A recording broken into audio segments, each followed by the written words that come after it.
Okay kabayan, balik po tayo muli sa ating palatuntunang ating alamin at matapos po ang ilang linggo na ating pong pananahimik, sapagkat marami po akong tanggap na labada kabayan sa mga nakalipas na araw.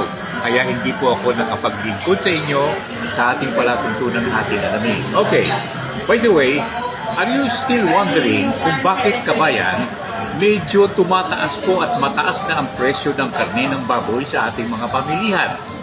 Well, let me take you back to 2019 kabayan, 2019, just before the pandemic. At nung mga panahon yun, nagkaroon po kami ng pagpupulong ng ilang po naming kaibigan mula po sa Livelihood Caravan na itinataguyod po ng BIMIG. At ito po kabayan ay nagbigay po ng dahilan kung bakit napag-usapan po namin at naitanong po sa isang kaibigan, ano ang nangyayari ngayon sa larangan po ng pag-aalaga ng baboy. Ang sagot po na ang ating kaibigan kabayan, alam mo ka Jerry, sa mga papasok na 8 hanggang 10 taon, maaaring talagang patuloy na tumaas ang presyo ng baboy sa Pilipinas.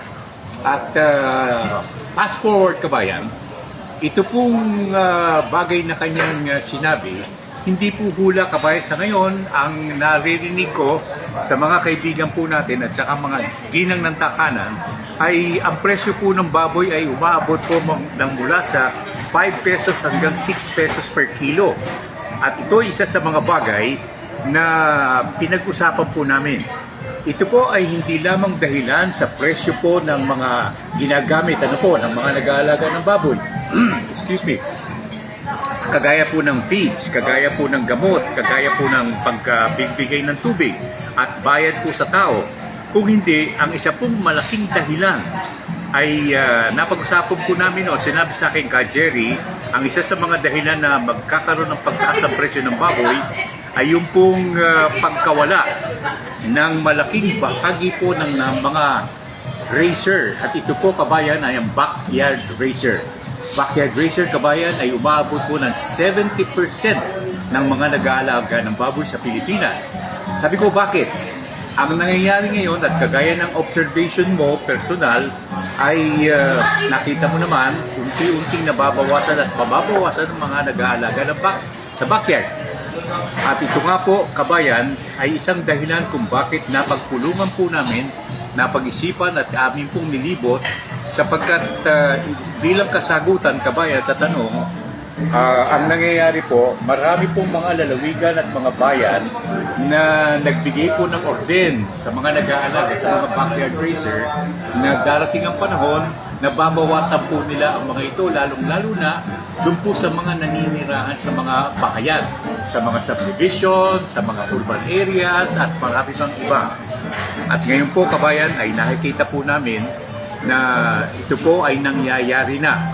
Umabot po ng 5 pesos, more than 5 pesos per kilo at hindi na po makasabay ang ating pong mga kabayan. At isa sa mga dahilan kung bakit naitanong ko sa isang backyard racer sa pamamagitan po ng telepono at sabi niya, ka Jerry, hinto na ako sa pag-aalaga sapagkat napakalaki ng gastusin at hindi ako makaugaga sa pagtapat sa mga gastusin namin sa pag-aalaga.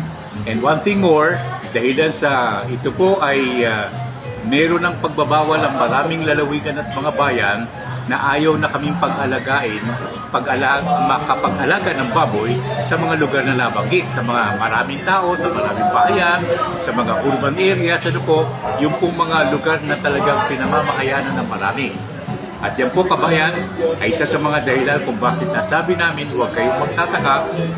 Ito po'y wala pong kaugnayan sa mga political problems sa ating nakikita sa ating kapaligiran, kabayan po. Ito po ay may kaugnayan sa mga talagang nangyayari kung bakit nagkakaroon ng pagtaas ng presyo ng mga bilihin na kagaya po ng karne ng baboy. Tala po ninyo, bilang pagwakas, ang ating pong mga ginang ng tahanan kabayan ay willing-willing na namimili po ng karne ng baboy sa ating po mga wet market sapagkat gusto po nila talagang pinipisil-pisil ang mga ito At ayaw po nilang masabi na ito ay imported, kabayan. Excuse me, ano po, sa mga ating po mga imported ng mga karne ng baboy, wala po tayo, pasintabi tayo sa ating po mga sinasabi, subalit yan po ang talagang totoong nangyayari sa ating kapaligiran. Okay kabayan, yan po ibabalikan po natin sa mga darating na araw at bilang kasagutan, bibigyan po natin ng matamang pansin ang nasabing problema. Sa ating palatuntunan, ating alamin ni Ka Jerry Herodio.